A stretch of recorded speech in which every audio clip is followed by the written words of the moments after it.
Parents tried to force me to give the $20,000 I earned for my college to my spoiled sister. Mom, you don't really need college, do you? And your sister needs an apartment. So I refused and told one about everything. My name's Emma, and I've got a twin sister, Sarah. You'd think being twins would make us close, but it couldn't be further from the truth. We might have popped out on the same day, but that's where our similarities end. From day one, it was clear I wasn't what my parents wanted. They'd planned on having just one kid, and I guess I was the unwelcome surprise package. Sarah was the spitting image of our mom, all blonde hair and blue eyes. Me? I took after Dad's side of the family, with dark hair and eyes that reminded everyone of my grandmother. The same grandmother my mom couldn't stand. Grandma's shoe store was my sanctuary. From the moment I stepped inside, the familiar scent of leather and polish wrapped around me like a comforting hug. The rhythmic tapping of heels on hardwood floors created a soothing melody that drowned out the chaos of my home life. This place felt more like home than our cramped apartment ever did. "There's my little entrepreneur," Grandma would call out, her voice warm and welcoming as I burst through the door after school. Her face, lined with years of laughter and wisdom, would light up with genuine joy. For once, I felt truly wanted, truly seen. I started helping out in the store when I was barely tall enough to see over the counter. Grandma would lift me up, perching me on a high stool so I could watch her work the old-fashioned cash register. As I grew, so did my responsibilities. By the time I hit my teens, I knew that store inside and out. It was different at home. "Emma, why can't you just wear what your sister's wearing?" Mom would huff, trying to squeeze me into another frilly pink nightmare. It looked so cute on Sarah. I'd stare at my reflection, feeling like a clown in a rhinestone-covered sweatshirt, with a seal plastered across the front. "I look stupid," I'd mutter. As we got older, the differences in how they treated us became even more obvious. Sarah was the princess who could do no wrong. Me? I was the workhorse. "Emma, you need to work hard and make something of yourself," Dad would lecture. "Then you can help take care of your sister and us." "But we're the same age," I'd protest. "Why doesn't Sarah have to work hard too?" Mom would give me that look, the one that said I was being a pain in the ass again. "Your sister has other talents. You need to focus on being responsible." Responsible. That was their code word for, do everything we tell you to do and don't complain about it. We lived in a tiny apartment. Dad worked as an insurance agent and Mom was a shop assistant. Money was always tight, but somehow Sarah always got what she wanted. New clothes, the latest gadgets, you name it, she had it. The only thing that kept me going was the knowledge of the secret stash. Grandma, Dad's mom, had given my parents a big chunk of change when we were born. It was supposed to be for our college education. Both of us. "Remember, Emma," Grandma had told me once when I was staying at her place. "That money's for you and Sarah to go to college. Don't let anyone tell you differently." I held on to that knowledge like a lifeline. It was the one thing that made me feel like I had a future, like I wasn't just the family workhorse. As our 16th birthday approached, a tiny spark of hope flickered in my chest. Maybe now that we were older, stepping into adulthood, Mom and Dad would start treating us more equally. Maybe they'd finally see me for who I was, not just as Sarah's less desirable shadow. Boy, was I in for a rude awakening. The morning of our birthday dawned bright and clear.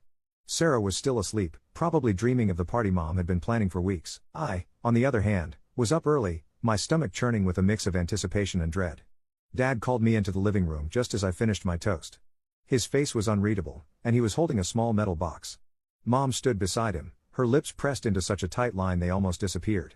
"Emma," Dad said, his voice oddly formal, like he was addressing a stranger instead of his daughter. "It's time you learned about responsibility and saving money." He handed me the box. It was heavier than it looked and cold to the touch. A safe deposit key, I realized with a sinking feeling.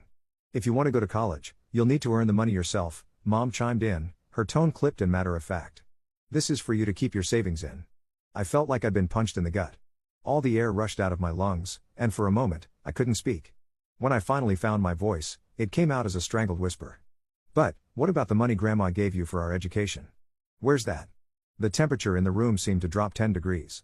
Mom's eyes narrowed dangerously, and Dad suddenly became very interested in a spot on the wall behind my head. "There is no money for your education, Emma," Mom said, her voice ice cold and sharp enough to cut. "You'll have to earn it yourself if you want to study." "But Grandma said," I started, my mind reeling. This couldn't be happening. Grandma had told me about that money, and had made it clear it was for both Sarah and me. "You are not to breathe a word of this to your grandmother," Mom snapped, cutting me off mid-sentence. Her eyes flashed with a warning that made my blood run cold. "If you do, I'll make sure you never see her again. Do you understand?" I nodded mutely, my throat too tight to speak. Grandma was the only bright spot in my life, the only person who seemed to truly care about me. The thought of losing her was unbearable. I clutched the useless safe deposit key so hard the metal edges dug into my palm, but I barely felt the pain. The apartment buzzed with excitement as Sarah's friends poured in, their chatter and laughter filling every corner. I stood in the kitchen, feeling like a ghost in my own home. Mom had made it clear, I wasn't to invite anyone. This was Sarah's night. "Emma, come on, it's cake time," Dad called, his voice overly cheerful. I trudged to the living room, where Sarah sat beaming in front of a massive cake, 16 candles flickering. Everyone sang. Sarah closed her eyes, made a wish, and blew out the candles. The room erupted in cheers. I silently cut the cake, handing out slices to Sarah's friends, before taking one for myself. As I took a bite of the sickeningly sweet frosting, Mom and Dad exchanged a look. "Sarah, honey, we have a surprise for you," Dad said, grinning. "Come with us to the parking lot." 10 minutes later, Sarah burst back in, practically glowing with excitement. She was clutching a set of car keys, twirling them around her finger. "Mom and Dad got me a car," she squealed. "Can you believe it? I have the best parents ever." She pranced over to where I sat, dangling the keys in front of my face. "So, sis, what did you get me for our birthday?" I stared at her, my mind blank with shock. A car. They'd bought her a car, while I got, what? An empty safe deposit box, and a lifetime of debt. "Well," Sarah pressed, her smile turning smug. "What's my gift?" Something inside me snapped. "My absence," I spat, standing up so quickly, my chair toppled over. "That's my gift to you, enjoy it." I stormed off to our shared bedroom, ignoring the shocked silence behind me. With shaking hands, I pulled out my suitcase and started throwing clothes into it. "Emma, what are you doing?" Mom's voice came from the doorway, more annoyed than concerned. "I'm leaving," I said, not looking at her. "I'm going to stay with Grandma." As I pushed past her, dragging my suitcase behind me, she grabbed my arm. "Remember," she hissed, "not a word to your grandmother about the car or the college money. Understood?" I yanked my arm free and walked out, not bothering to say goodbye. No one tried to stop me. The bus ride to Grandma's seemed to take forever. By the time I got there, it was late evening. Grandma opened the door, her face a mix of surprise and concern. "Emma, what are you doing here, sweetheart? I thought you were out celebrating with friends." "Of course. Another lie from Mom." "I just wanted to see you," I mumbled, suddenly exhausted. "Can I stay here tonight?" "Tonight?" As I lay in bed that night, in the quiet comfort of Grandma's guest room, the events of the day washed over me. The safe deposit box, the car, the party, it all swirled in my mind like a toxic whirlpool. I wanted to tell Grandma everything, to let it all pour out. But Mom's threat echoed in my ears. I couldn't risk losing Grandma. She was all I had left. The next morning, I woke up with a plan forming in my mind. As Grandma bustled around the kitchen making breakfast, I took a deep breath and dove in. "Grandma, I was wondering, could I maybe work at your store? Like, properly?" I asked, trying to keep my voice casual. "And, maybe stay here for a while? It's just, things are so noisy at home with Sarah and all." Grandma turned to me, spatula in hand, her face softening.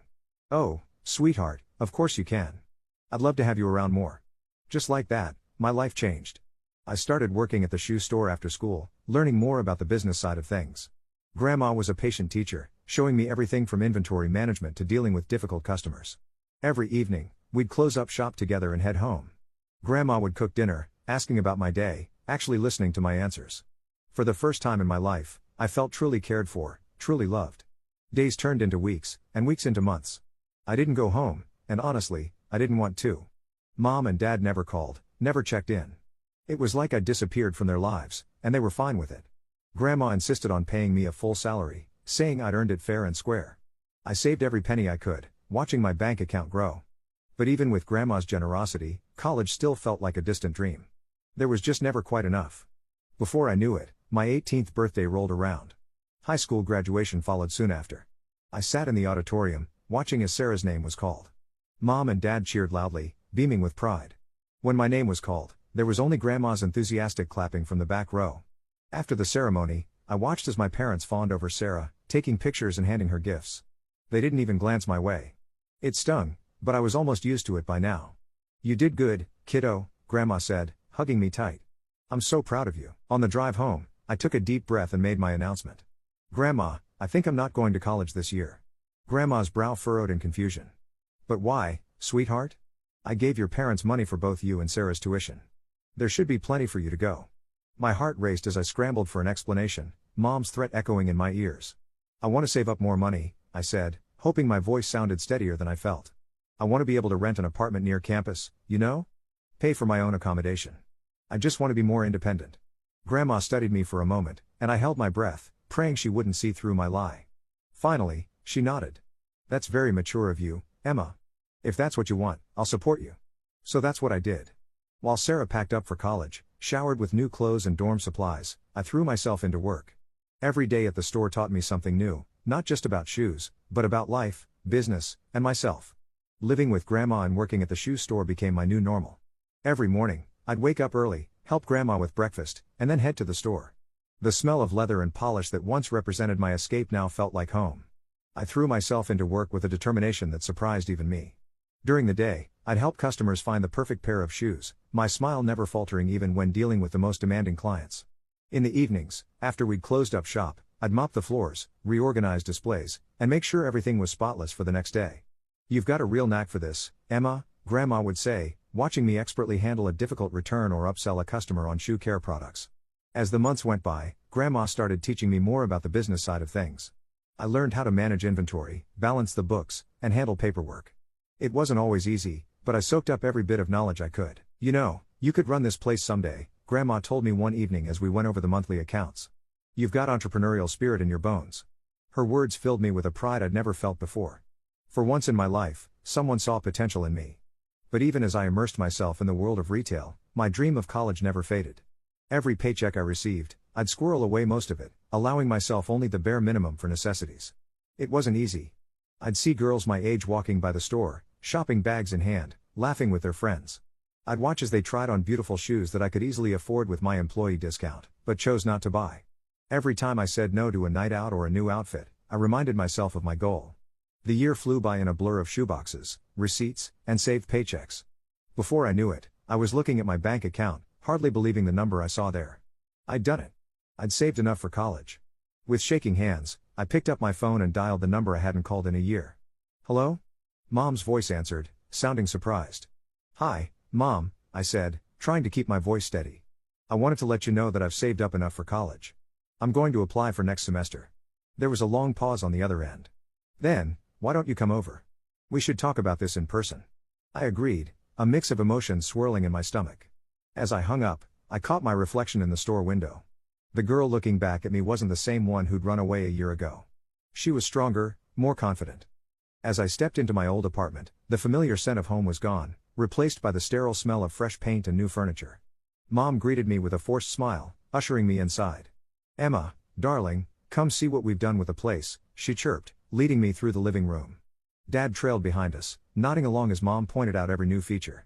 The tour ended at what used to be my shared bedroom with Sarah. Now, it was a Pinterest-perfect space, clearly designed for one. "We had a designer come in," Mom gushed. "Isn't it just perfect for Sarah?" I stood there, feeling like a ghost in my own past. "Where's all my stuff?" I asked, my voice barely above a whisper. "My books, my photos, everything I left behind?" Mom and Dad exchanged a quick glance. "Oh, honey," Mom said, her voice sickeningly sweet. "We had to clear out all that old junk. You understand, right? We needed to make space for new energy." I felt like I'd been punched in the gut. Years of memories, pieces of myself, all tossed away like trash. I blinked hard, fighting back tears. "Why did you ask me to come?" I managed to ask, my voice steadier than I felt. Mom's smile faltered for a moment. "Let's sit down, shall we? I'll make us some tea." Soon, I found myself perched on the edge of the sofa, a cup of tea, and a plate of my once favorite cookies in front of me. The sweetness now felt like ash in my mouth. "Emma, sweetie," Mom began, her voice dripping with fake concern. "We're in a bit of a situation. You see, Sarah, well, she decided college wasn't for her. She dropped out after a year." I sat there, stunned. All that money, wasted. Money that was supposed to be exact. I nearly choked on my tea. "What? But that's most of the money I saved for college." "Oh, Emma," Mom sighed, reaching out to pat my hand. I resisted the urge to pull away. "You don't really need college, do you? You're doing so well at Grandma's store. And living with her, you don't have many expenses." My mind was reeling. I couldn't believe what I was hearing. "Besides," Mom added, her voice dropping to a conspiratorial whisper, "Sarah needs an apartment. She has a boyfriend now, and they want to live together. We thought we could use the money for a down payment on a mortgage." She trailed off, suddenly realizing what she'd said. Her eyes widened as she glanced at Dad, who was looking increasingly uncomfortable. I took a deep breath, steadying myself against the wave of emotions threatening to overwhelm me. The air in the room felt thick, charged with tension and unspoken truths. "No," I said firmly, my voice stronger than I felt. I won't give you the money. Why don't you sell Sarah's car? Or use the money Grandma gave you for my education? Mom's face underwent a rapid transformation, first paling to a ghostly white, then flushing an angry red. Her eyes narrowed dangerously. There is no money left, Emma, she spat, her words dripping with venom. We spent it all on Sarah's car, the renovations, new furniture, clothes. And now the car's totaled. Sarah had an accident while drunk, so insurance won't cover it. Each word felt like a physical blow. All that money, meant for my future, is gone. Squandered on frivolities and Sarah's recklessness. Besides, Mom continued, her voice abruptly shifting to a sickeningly sweet tone that made my skin crawl, girls don't really need college. You should focus on finding a good husband. The casual dismissal of my dreams, my hard work, my entire future, ignited a fire in my chest. What about my interests? I asked, my voice shaking with a mixture of rage and disbelief. What about what I want? Mom waved her hand dismissively, as if swatting away an annoying fly. We are thinking of your interests, Emma. This apartment will be yours after we're gone. Isn't that enough? I couldn't help it, I laughed. I don't want your apartment. I want an education. I worked hard to save that money, and it's mine. Mom's face contorted with fury, transforming her features into something almost unrecognizable. Visible. She loomed over me, her voice dropping to a menacing growl that sent chills down my spine. You will do as you're told, Emma. Give us the money, now. But something had changed within me. The fear that had kept me compliant for so long shattered, replaced by a steely resolve. With a swiftness that surprised even me, I ducked under her outstretched arm and bolted for the door. Their voices followed me down the stairs, a cacophony of threats, curses, and insults that echoed in the stairwell. But with each step I took, they seemed to lose their power over me. As I walked home, the cool evening air clearing my head, my mind raced. Suddenly, a thought hit me like a bolt of lightning, stopping me in my tracks. Why hadn't I told Grandma about the money? The money she'd given my parents for my education, which they'd squandered on Sarah. The realization washed over me in waves. I'd been silent out of fear, paralyzing fear that Mom would follow through on her threat to keep me from Grandma. But I am 18 now. An adult. They couldn't control me anymore, couldn't dictate who I could or couldn't see. As soon as I stepped into Grandma's house, the words tumbled out of me like a dam breaking.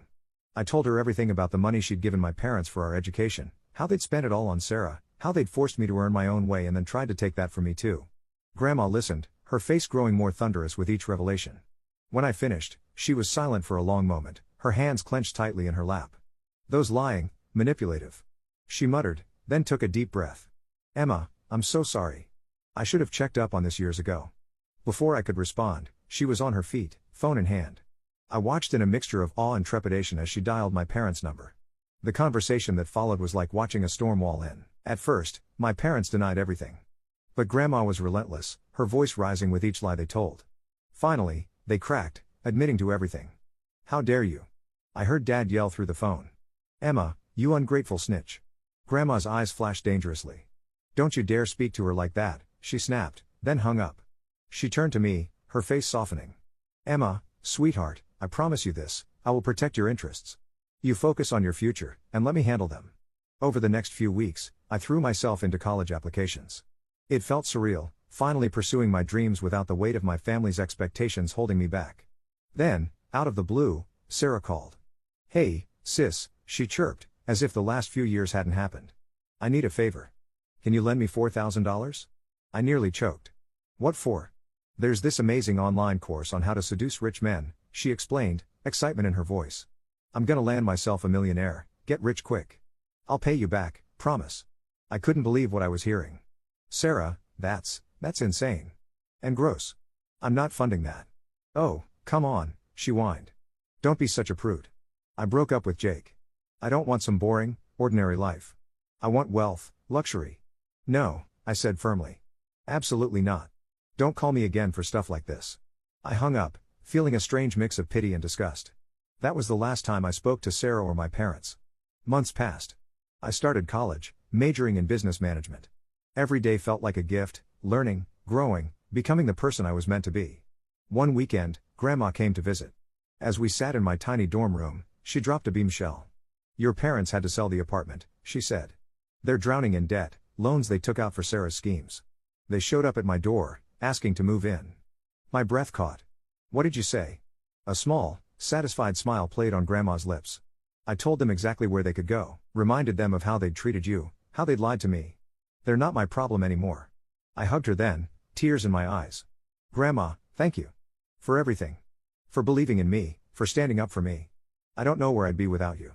As we sat there, I felt a sense of peace wash over me. The road hadn't been easy, and I knew there would be challenges ahead. But for the first time in my life, I was free. Free from manipulation, free from unfair expectations, free to be myself.